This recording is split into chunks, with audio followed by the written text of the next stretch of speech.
5160 বছর আগে আজকের দিনে কুরুক্ষেত্রের রণাঙ্গনে ভগবান শ্রীকৃষ্ণ অর্জুনকে বিশ্ব ব্রহ্মাণ্ডের সর্বশ্রেষ্ঠ জ্ঞান প্রদান করেছিলেন, যা গীতা নামে বিশ্ববাসীর কাছে অদ্বিতীয় এবং সর্বশ্রেষ্ঠ ধর্মগ্রন্থ।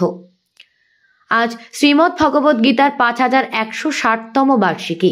আজকের এই দিনে কুরুক্ষেত্রের রণাঙ্গনে পরমেশ্বর ভগবান শ্রীকৃষ্ণ অর্জুনকে এই বিশ্ব ব্রহ্মাণ্ডের সর্বশ্রেষ্ঠ জ্ঞান শ্রীমদ্ ভগবদ গীতার জ্ঞান প্রদান করেছিলেন, যা বিশ্ববাসীর কাছে অদ্বিতীয় ধর্মগ্রন্থ। এত বছর বাদেও রাজনীতি, সমাজ, সংসারের প্রতিটি পদক্ষেপে রয়েছে গীতায় বর্ণিত ইঙ্গিত। ধার্মিকরা অনেকেই বিভিন্ন বৈজ্ঞানিক যুক্তি ও খুঁজে পান এর মধ্যে দিয়ে, তাই আখ্যা দিয়েছেন পৃথিবীর সর্বশ্রেষ্ঠ ধর্মগ্রন্থ।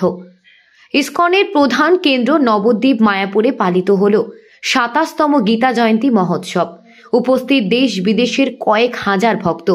কেউ বা মোবাইল ফোনে পড়েছেন, কেউ বা বইয়ের দিকে নজর।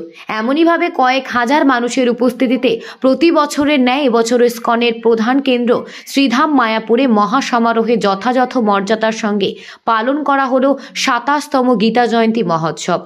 17ই ডিসেম্বর 2023 রবিবার থেকে 23শে ডিসেম্বর 2023 শনিবার 7 দিন ব্যাপী এই অনুষ্ঠানে উপস্থিত দেশ বিদেশের কয়েক হাজার ভক্ত।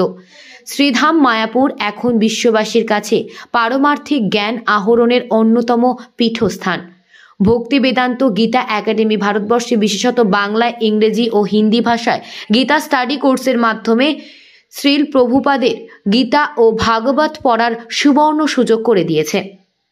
শনিবার সকাল থেকে কয়েক হাজার ভক্ত সমাগমে বিভিন্ন ধর্মীয় আচার অনুষ্ঠানের মাধ্যমে শুরু হয় এই মাঙ্গলিক অনুষ্ঠানের। ইসকনের জনসংযোগ আধিকারিক রসিক গৌরাঙ্গ দাস জানান, গীতার জ্ঞানালোকে বিশ্ববাসীর হৃদয়কে উদ্ভাসিত ও গীতা অধ্যয়নরত ছাত্রছাত্রীদের মনোবলকে বৃদ্ধি করতে মহান উৎসবের আয়োজন।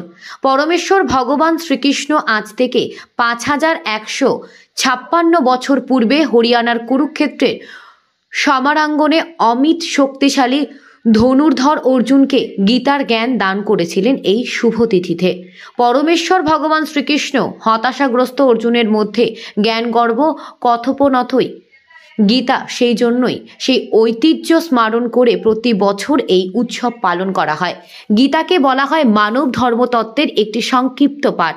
আজ থেকে 5156 বছর পূর্বে ভগবত গীতার দিব্যজ্ঞান শ্রীকৃষ্ণ অর্জুনকে প্রদান করলেও গীতার 4র্থ অধ্যায়ে বলা হয়েছে যে এর পূর্বেও তিনি এই জ্ঞান অন্যকে প্রদান করেছিলেন।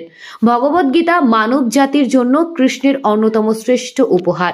প্রকৃতপক্ষে তার উদ্দেশ্য ছিল মানব জাতিকে জড় জাগতিক অগত্যা থেকে উদ্ধার করা।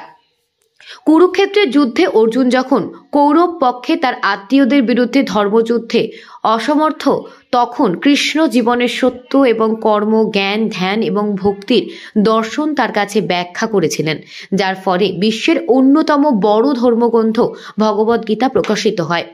জাতি, ধর্ম, বর্ণ ও রাজনৈতিকতার ঊর্ধ্বে মানব জাতির কল্যাণে গীতা পাঠ সকলের অবশ্য পাঠ্য।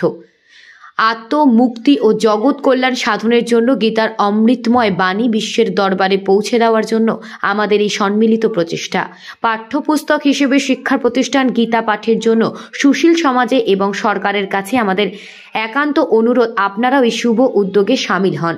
সব মিলিয়ে 24শে ডিসেম্বর ব্রিগেডের মাঠে লক্ষ কণ্ঠে গীতা পাঠ অনুষ্ঠানের পূর্বে ইসকনের আয়োজনে গীতা জয়ন্তী মহোৎসব অনুষ্ঠান যথেষ্ট তাৎপর্য বহন করল বলেও মত ওয়াকিবহল মহলে।